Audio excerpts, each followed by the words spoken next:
السلام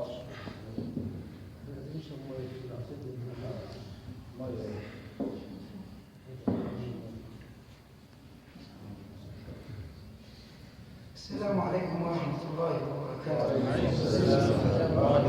كل عام وحضراتكم بخير، وأسأل الله لي ولكم ولعامة المسلمين وخاصتهم أن يلبسنا الله وإياكم ثوب العافية، وأن يجبر هذه البلد ويؤيد لها من يقودها بالخير، وأن يوفق الإنسان بتوفيقه ويلهمه الصواب في القول والعمل، وأن يرزقه ببطانة تعينه على أمر دينه ودنياه وعاقبة أمره، وأن يرحم آباءنا وأمهاتنا وأمواتنا وأموات المسلمين، ولمن لهم حق علينا، ولمن علمونا، ولمشايخنا، ولأستاذنا وأستاذ أستاذنا. اللهم جازهم بالإحسان إحسانا وبالتقصير عفوا وغفرانا، فأنت القائل كل يعمل على شاكلته، ونحن نعلم أن شاكلة العبد التقصير والعصيان، لكن شاكلة الرب العفو والغفران. قولوا آمين. أعوذ بالله من الشيطان الرجيم. بسم الله الرحمن الرحيم. الحمد لله رب العالمين بمعانيها ومحاليها ومجاليها تفتح أبواب الأفراح، ولحافظها وتاليها تمنح أسباب النجاح.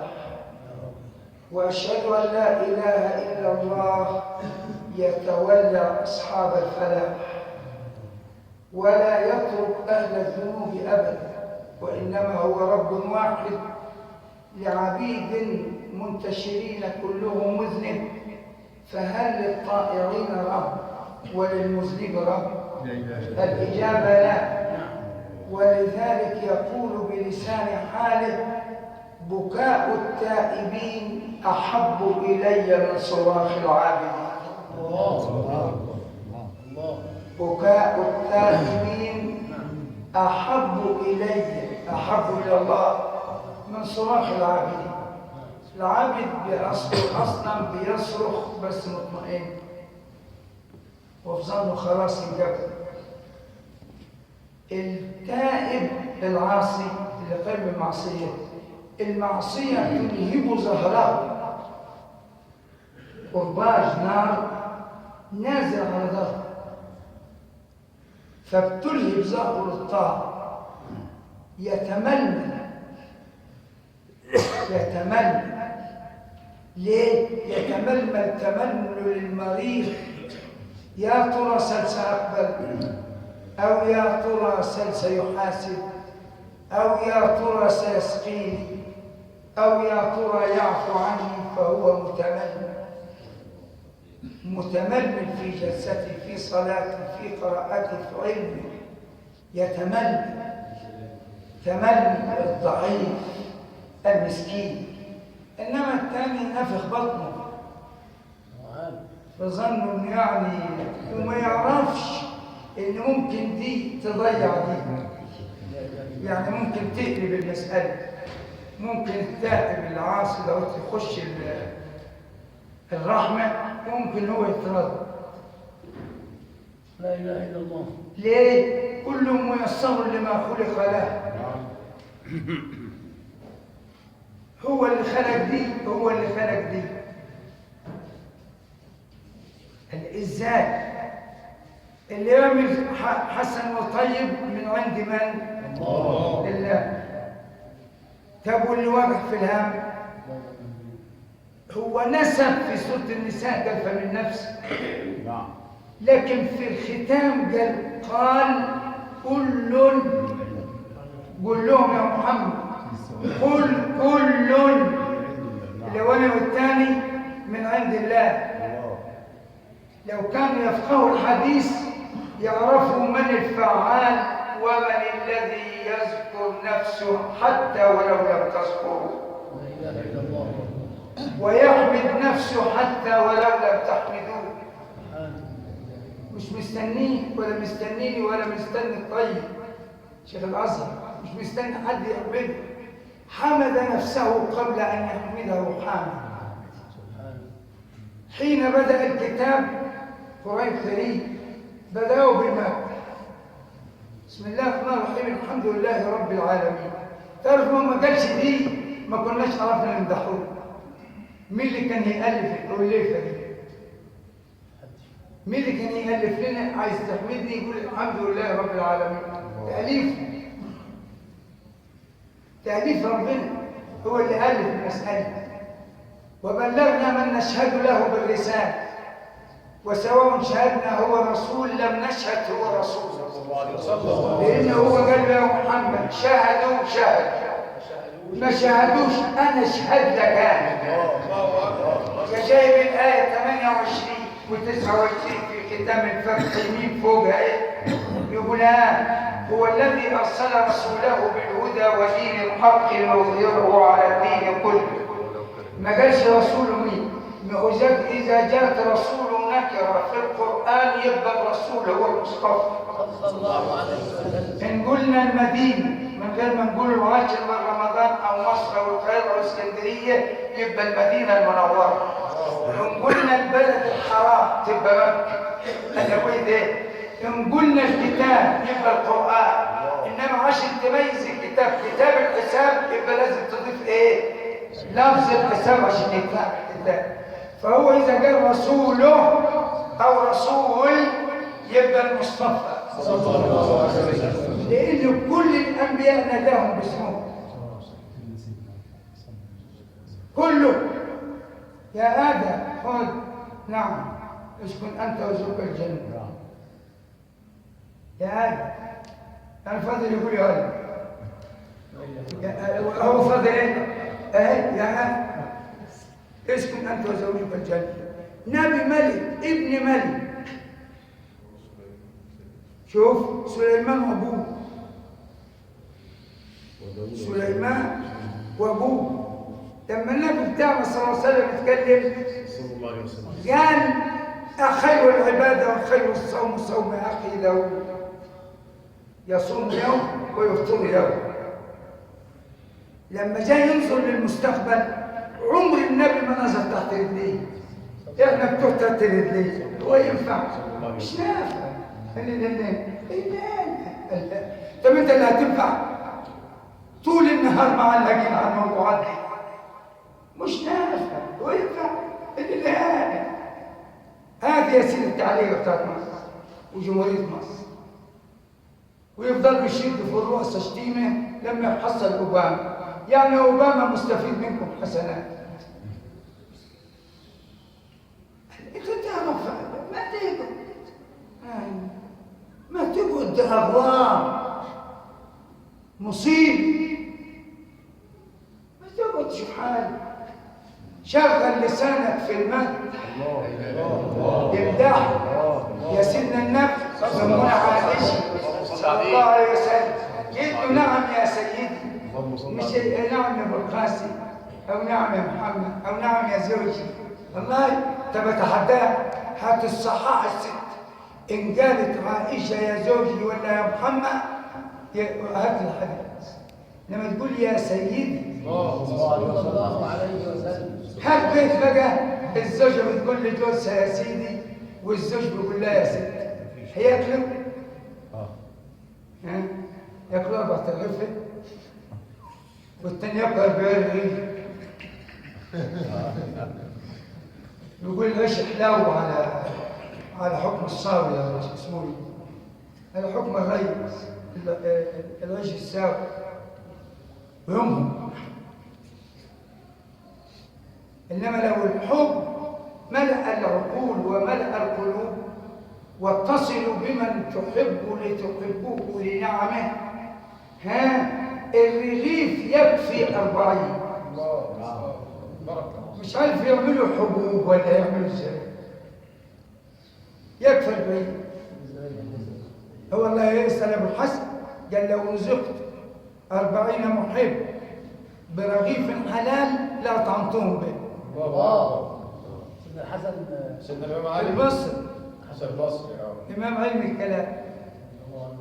طب نجومنا، ما هو ده اللي دخل عليه الراي بيقول له بيت المقدس أسير والمسجد الأقصى واخده نتنياهو، مع عمر جابه بالفتح. قال له ما هو يا ابني، ثم انا عارف ان عمر جابه بالفتح.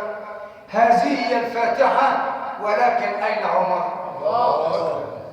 رضي الله عنه وارضاه. رضي الله عنه وارضاه. ده احنا بنقروا فواتح يا عم الحاج في اليوم. الفاتحة الفاتحة ويجي طلع لك خربوش كده يقول فاتحة لمين؟ تقول له للنبي، يقول لك النبي كان مستني فواتح. هذه اللي احنا هذه اللي احنا شاطرين فيه، شاطرين في الاعتراف. بس يا بسيط إن ما نفعش كده ينفع كده. قاعد تقول للناس القرآن ما يوصلش الميت، وليس لساني جمسة لساني الشمسة وتنكتوا فيه. جات الناس سبب القرآن. لا اله الا الله. الإمام لما بيروح حاجة عليه، إنما هو أبقى ما بيروح يضحك عليه، يقول له بيروح يمهكه. احنا عايزين نقرا خلاص. راح كده راح كده راح جت كده طلعت كده. هو قرأ وصل. يقرا القرآن.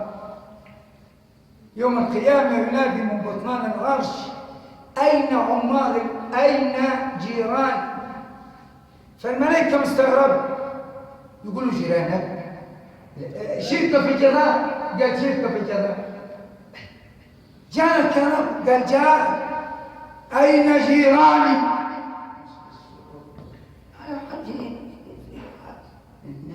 واحد يقول فيها أين جيراني؟ 3 مرات من بطنان العرش. فلم يثبوا الملائكة كل مرة تقول ومن ينبغي له أن يجاوره؟ قال جيراني هو قراء القرآن وعمار المساجد. وحتة رد يا ولد ما حدش يفلت منه. لا ما قالش حفاظ، نعم قال قراء. لو قال حفاظ كان بقت نصيب، انما قراء. ان شاء الله تقرا قل هو الله. اما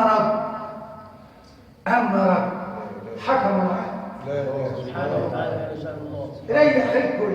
قال قراء. ما انا بعرفش اقرا واكتب يا استاذ. اتوضى وافتح المصحف وفره وقول سبحان من انزله. شيل. انما السواقين حاطين المصاحف في العربيات لما نحست والتانية جد كده وما قالوش قبل حيلك ليه؟ وما انت حاطط المصحف ده كده يا ابني، يقولوا عشان ما يعملش العربية حادثة. هتعمل حادثة. المصحف هو اللي يجيب الحادثة. ليه؟ وضع في مكان لا يقرأ فيه. لا اله الا الله.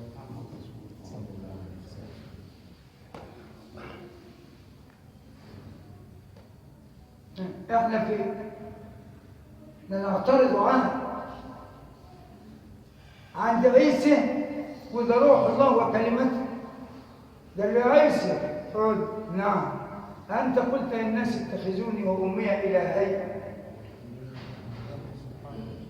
تعرف النبي بيقول ايه صلى الله عليه وسلم؟ بيقول يقف أخي عيسى لكي يرد على السؤال 500 عام يعرق فيها عرقا لو أتت 500 ناق آكلات خمر لارتدت رواء من عرق. نحن أنت قلت النساء تلهم ويعلم كانوا على كانوا مسلمون ولا كانوا يتعلمون ما نمتلك على أمر ويوم أنا طلعت ختمة. أنا ما حصلش. طلعت ختمة. أعمل لك بالختمة. أنا كنت عايزك تقف عند آية سنة ولا 2. آية واحدة. آية 11 في النساء تقف عندها سنة ولا 2. أنا وقفت معها 2 سنين. يوصيكم الله في أولادكم للذكر مثل حظ الأنثيين فإن كن نساء فوق 2 فلهن ثلثا ما ترك وتقف مع الثلثة دي. هي أصلا ثلثان، لو حط الألف والنون هتبقى بايخة أوي. ثلثاني مما ترك من جنتي مطبقة. إنما القرآن أصل القواعد قد حذفت للإضافة تخفيفا لكي يستساغ التالي للقرآن. ثلثان ما ترك، وإن كانت واحدة فلها النصف، ولأبويه لكل واحد منهم السدس مما ترك إن كان له ولد، فإن لم يكن له ولد وورثه أبواه فلأمه الثلث. الأم زادت هنا، يقول لك مساواة الرجل بالمرأة، ده الأم زادت فلأمه الثلث. فلو مات امرأة لها زوج وأب وأم، المسألة دايما عندنا في الإسلام من 24 جزء. الزوج النصف، يبقى ياخد كم جزء؟ 12. يبقى عندنا كم؟ هي حيلتها من الدنيا أم وأب. الأم التالت خدت كم؟ 8 التالت، بقينا 20. فاضل كم جرات للأب؟ يبقى المرأة سبحان الله.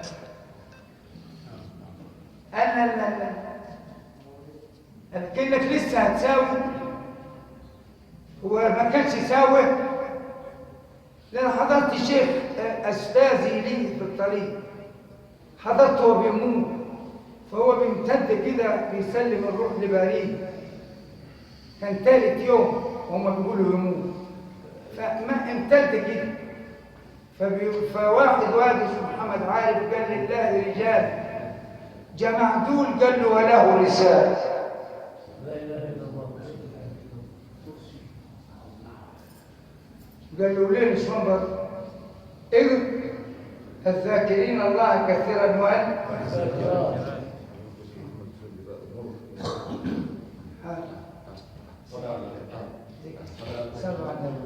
صلى الله عليه وسلم. سيبوا زي ما سيبوا على ما علينا، صلوا على الرسول صلى الله عليه وسلم. فهنا قال له طب ما هو له رسالة. اقرأ والذاكرين الله كثيرا والذاكرة. حس تاهت لقناه. هناك عند صفات العباد في رب لا تبلغون الآية 191 لغاية 196.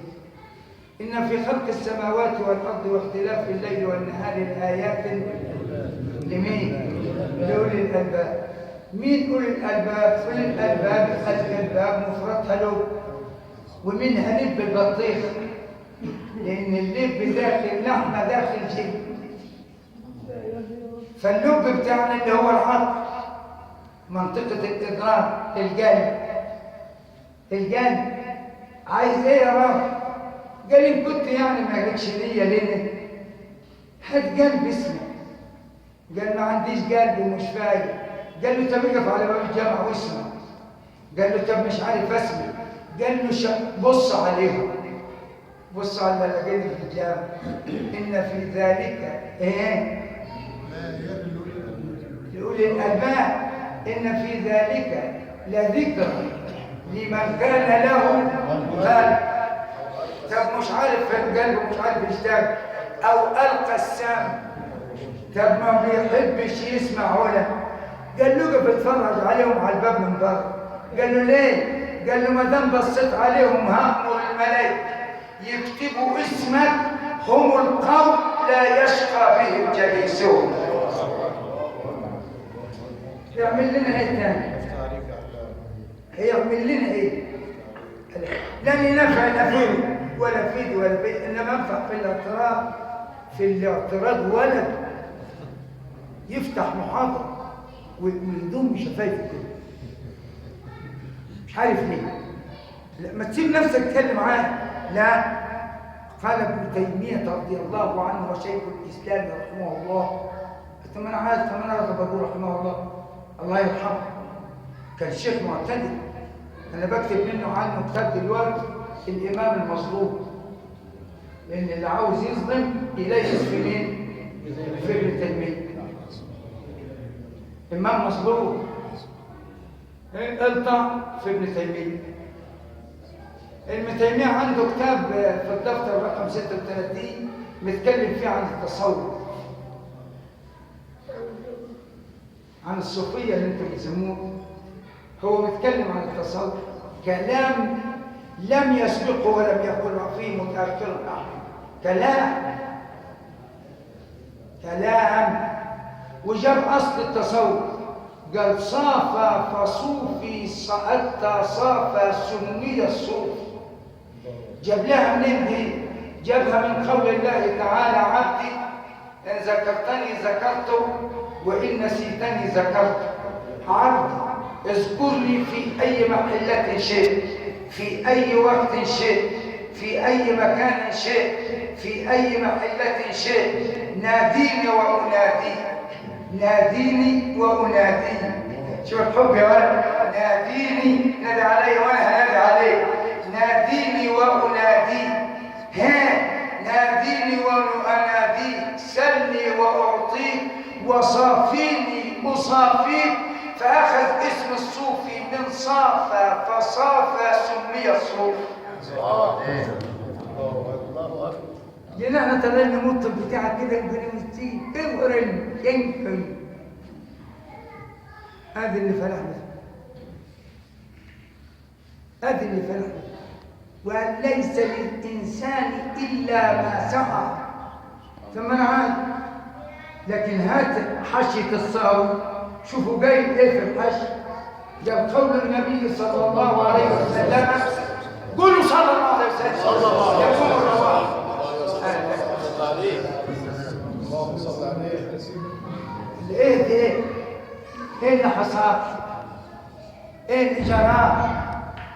قال إذا مات ابن آدم انقطع عمله إلا من ثلاث: صدقة جارية، علم ينتفع به، ولد صالح يدعو له. وقال صلى الله عليه وسلم: خير ما أكل المرء من عمل ولده. الله. إن الواد يقبض ويجيب الأجر كده لأبوه، أحسن له. يقول له: روح يا ابن الله يبارك لك، روح الله يوسع عليك. هذه الولد يبقى ساعي أبيه. ثم أنا من ساعي أبوه.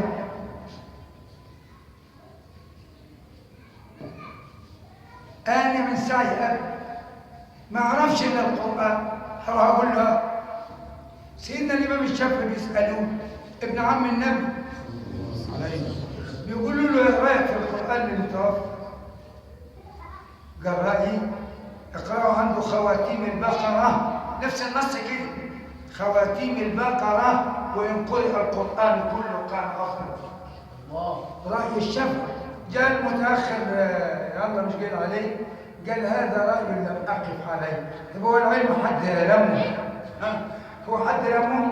يم إشراف الدكتور البقوري علي وسعد الزهرام الله يرحمه، بقول: ليس كل ما كتب قرئ، وليس كل ما قرئ فهم، وليس كل ما فهم يقال، وليس كل ما أنزل الله قد كتب، وليس كل ما كتب فهم، وليس ما قرئ فهم، وليس ما كل ما يقيل قد جاء وقته. سعد الزهرام قال: اكتب اسمك تحته. قلت له: ليه؟ رضي الله عنه وارضاه، كان استاذ لي. قال: لا، اكتب اسمك تحته. ليه؟ قال: دي عباره عظيمه يجب ان تكتب. يبقى العلم ما حدش يحط به الا مين؟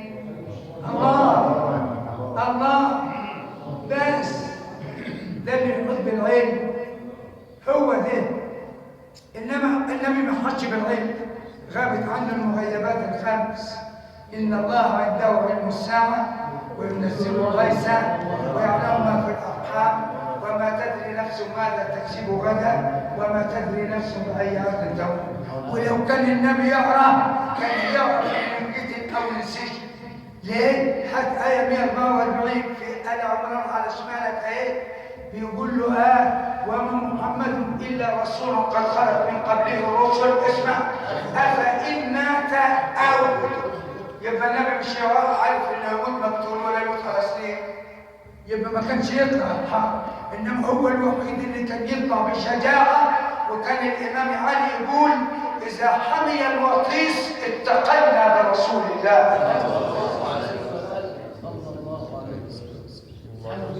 واحنا احنا مستكبرين نقول له سيدنا. طب هات كتاب الديباجي في شرح سنن ابن ماجه، كتاب اسمه ايه؟ الديباجي في شرح سنن ابن ماجه، وهات المجلد الخامس وشوفوا بيقول ايه على سيدنا. هتلاقي نفسك انت والد اللي ما ينفعوش نقوله يا سيدنا،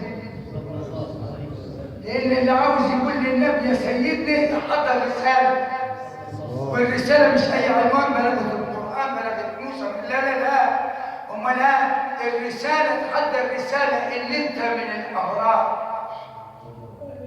عنوان الرساله تعمل رساله ان انت من الابرار. وجبت ازاي؟ اسمع يا اخوي، اسمع يا سيدي.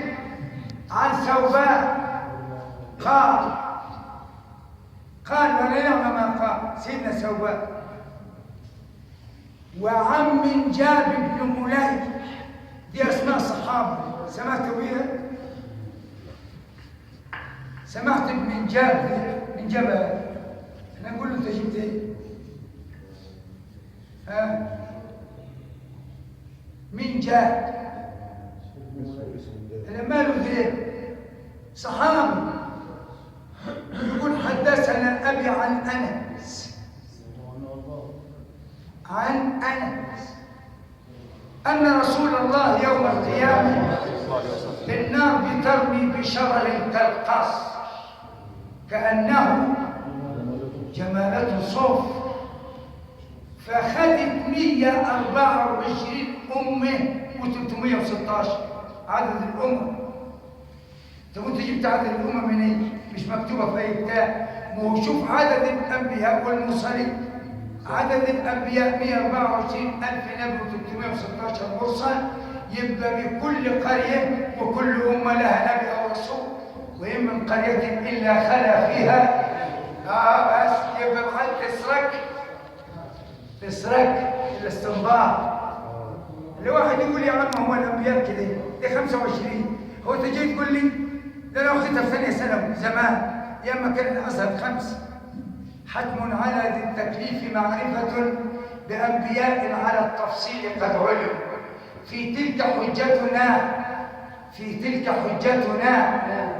آية تلك حجتنا اتيناها ابراهيم على قوم، في تلك حجتنا منهم 8 من بعد 10 8 و10 كان 18، ويبقى 7 وهم إدريس صالح هو ذا الكفل آدم بالمختار قد قتل. يبقى 7 و18 كان يقول لك لسه جاي تقول لي أنا عارفين الكلام ده من عارف.